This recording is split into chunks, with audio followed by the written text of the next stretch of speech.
साध संगत जी, प्यार से कहना धन निरंकार जी। आशा करती हूँ आप सभी बहुत अच्छे होंगे।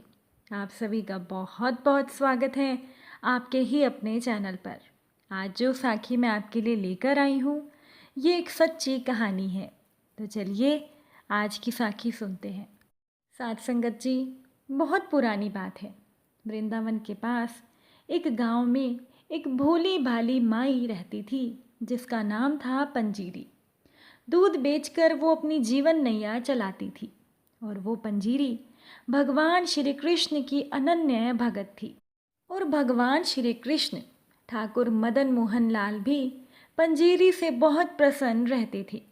वो अक्सर पंजीरी को स्वप्न में दर्शन देते और कभी उससे कुछ खाने को मांगते तो कभी कुछ। पंजीरी उसी दिन वही चीज़ बनाकर भगवान को भेंट किया करती थी। वो उनकी दूध की सेवा नित्य करती थी। सबसे पहले भगवान के लिए प्रसाद निकालती, रोज भगवान के दर्शनों के लिए जाती और दूध देकर आती थी। लेकिन गरीब पंजीरी को चढ़ावे के बाद बचे हुए दूध से इतने पैसे भी नहीं मिलते थे कि वो बेचारी 2 वक्त का खाना भी खा पाए। इसीलिए साथ संगत जी, कभी कभी पंजीरी मंदिर जाते समय यमुना जी से थोड़ा सा जल दूध में मिला लिया करती थी। फिर लौटकर अपने प्रभु की आराधना में मस्त होकर बाकी समय अपनी कुटिया में बाल गोपाल के भजन कीर्तन करके बिताती थी। अब कृष्ण कन्हैया तो प्रभु तो हमेशा ही अपने भक्तों की टोह में रहते हैं और हर रोज नई लीलाएं करते हैं। एक दिन पंजीरी के सुंदर जीवन क्रम में भी एक रोड़ा आ गया। साथ संगत जी, जल के साथ साथ एक छोटी सी मछली भी दूध में आ गई और वो दूध मदन मोहन जी के चढ़ावे में चला गया जिसमें मछली भी थी। अब दूध डालते समय मंदिर के पुजारी की दृष्टि पड़ गई। मछली को देखकर पुजारी जी को बहुत गुस्सा आया। उन्होंने वो दूध पंजीरी को वापस कर दिया। पुजारी जी ने पंजीरी को खूब डांटा फटकारा और मंदिर में पंजीरी का प्रवेश निषेध कर दिया। अब इस घटना से तो पंजीरी पर दुखों का आसमान ही टूट पड़ा। साथ संगत जी, रोती बिलखती हुई पंजीरी घर पहुंची और कहने लगी कि हे प्रभु, मुझसे तो बहुत बड़ा अपराध हो गया है, मुझे माफ़ करो। पानी तो मैं दूध में रोज ही मिलाती थी, ये बात तुमसे कहाँ छिपी थी। अब तुम ही बताओ कि अगर मैं दूध में पानी ना मिलाती तो मेरा गुजारा कैसे होता। और उस बेचारी मछली का भी क्या दोष, उस पर तो तुम्हारी कृपा ही हुई जो वो तुम्हारे पास पहुंच गई। लेकिन प्रभु, तुमने तो आज तक कोई आपत्ति नहीं की। तुम तो प्रेम से वो पानी मिला हुआ दूध भी पीते रहे।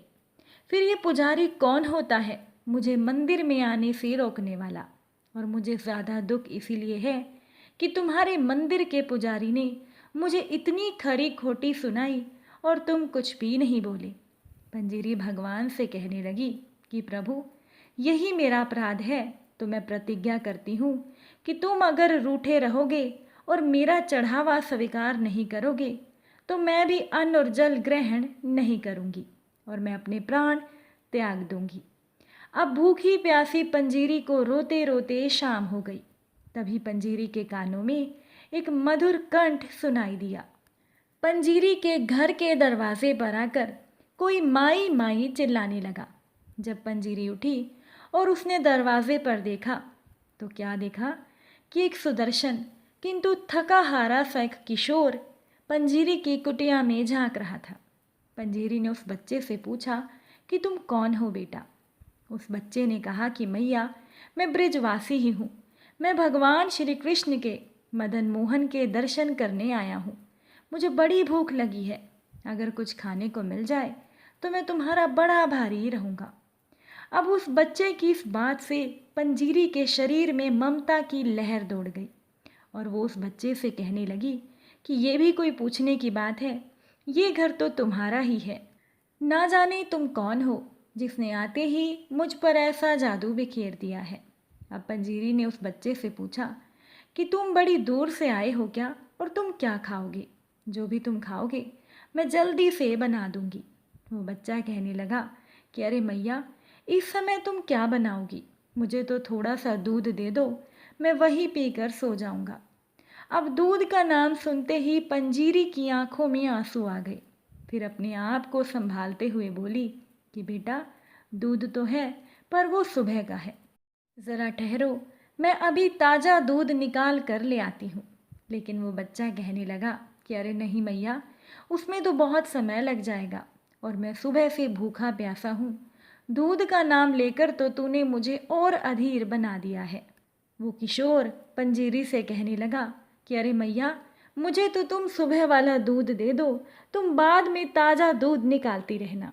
हाँ, पंजीरी आंखों में आंसू लिए हुए बोली कि बेटा, दूध तो है पर उस दूध में थोड़ा सा पानी मिला हुआ है। अब वो बच्चा पंजीरी से कहने लगा कि अरे मैया, तुम मुझे भूखा मारोगी क्या? जल्दी से दूध छान कर दे दो, वरना मैं यहीं पर अपने प्राण त्याग दूंगा। पंजीरी को उस बच्चे की बातों पर बड़ी हैरानी हुई कि ये बालक कैसी बातें कर रहा है। पंजीरी दौड़े दौड़े गई और झटपट दूध उस बालक को दे दिया। दूध पीकर बालक का चेहरा खिल गया और वो कहने लगा कि मैया, कितना स्वादिष्ट दूध है। तू तो यूं ही ना जाने क्या क्या बहाने बना रही थी। अब तो मेरी आंखों में नींद भी आ गई है और अब मैं सो रहा हूँ। इतना कहकर वो बालक वहीं सो गया। अब पंजीरी को जब थोड़ा फुर्सत हुई तो दिन भर की थकान और दुख ने पंजीरी को फिर से घेर लिया। साथ संगत जी, वो दिन सर्दियों के थे। अब भूखे पेट पंजीरी की आंखों में नींद भला कहाँ से आती। अब ठंड बढ़ने लगी तो पंजीरी ने अपनी ओढ़नी, अपनी चुनरी उस बालक को ओढ़ा दी। अब दूसरे पहर पंजीरी की आंख लग गई। जब पंजीरी की आंख खुली तो उसने देखा कि ठाकुर श्री मदन मोहन लाल जी, भगवान श्री कृष्ण, स्वयं उसके सामने खड़ी हैं। अब ठाकुर जी ने पंजीरी से कहा कि मैया, मुझे भूखा मारोगी क्या? पुजारी की बात का बुरा मानकर तुम बैठ गई हो। खुद के पेट में अन्न का एक दाना भी तुमने नहीं डाला और मुझे दूध पीने को कह रही हो। मैंने तो आज तेरे घर आकर दूध भी पी लिया। अब तू भी अपना व्रत तोड़कर कुछ खा पी ले और देख कि मैं रोज तेरे दूध की प्रतीक्षा में व्याकुल रहता हूँ और मुझे तो उसी से तृप्ति मिलती है। इसलिए तुम अपना नियम कभी मत तोड़ना। और पुजारी भी अब तुझे कुछ नहीं कहेंगे। अगर तुम दूध में पानी मिलाती हो तो क्या हुआ? इस बात से तो दूध जल्दी हजम हो जाता है। अब उठो और भोजन करो। पंजीरी हड़बड़ा कर उठी। उसने देखा कि वो बालक तो कुटिया में था ही नहीं। पंजीरी को लगा कि सचमुच भगवान श्री कृष्ण खुद ही उसकी कुटिया में पधारे थे। पंजीरी का रोम रोम हर्षोल्लास का सागर बन गया। पंजीरी ने फटाफट खाना बनाया और मदन मोहन को भोग लगाकर आनंदपूर्वक खाने लगी और उसकी आंखों से आंसू बह रहे थे।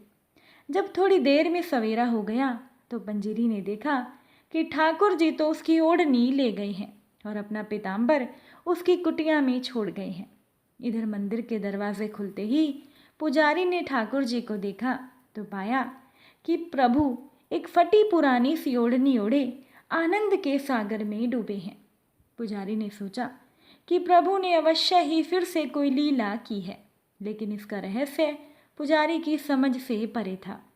अब पंजीरी दूध और ठाकुर जी का पीताम्बर लेकर मंदिर के द्वार पर पहुंची और कहने लगी कि पुजारी जी, देखो दो प्रभु को, अपना पीताम्बर मेरे घर छोड़ाए और मेरी फटी हुई ओढ़नी ले आए। कल सवेरे आपने मुझे भगा दिया था, लेकिन भूखा प्यासा मेरा लल्ला, मेरा श्री कृष्ण, दूध के लिए खुद ही मेरी कुटिया पर आ गया। अब पुजारी जी पंजीरी के सामने बैठ गए और सोचने लगे कि भक्त और भगवान के बीच मैंने ये क्या कर डाला। भक्ति बंधन को ठेस पहुंचाकर मैंने कितना बड़ा अपराध कर दिया है। पंजीरी से पुजारी कहने लगे कि मुझे माफ़ कर दो। पंजीरी ने पुजारी से कहा कि पुजारी जी, देखा तुमने प्रभु की चतुराई, अपना पीताम्बर मेरी कुटिया में जानबूझकर छोड़ दिया और मेरी फटी पुरानी ओढ़नी उठा लाए। भक्तों के सम्मान की रक्षा करना तो भगवान की पुरानी आदत है। अब ठाकुर जी भगवान धीरे धीरे मुस्कुरा रहे थे और कह रहे थे कि अरे मैया, तू क्या जाने कि तेरे प्रेम से भरी हुई ओढ़नी ओढ़ने में जो सुख मिला है वो पीताम्बर में कहाँ है। साथ संगत जी, ये एक सच्ची कहानी है। अगर आपको साखी अच्छी लगी हो तो वीडियो को लाइक कीजिएगा और अपने विचार कमेंट द्वारा ज़रूर बताइएगा। फिर मुलाकात होगी आपसे नई साखी और नए विचारों के साथ। साथ संगत जी, प्यार से कहना, धन निरंकार जी।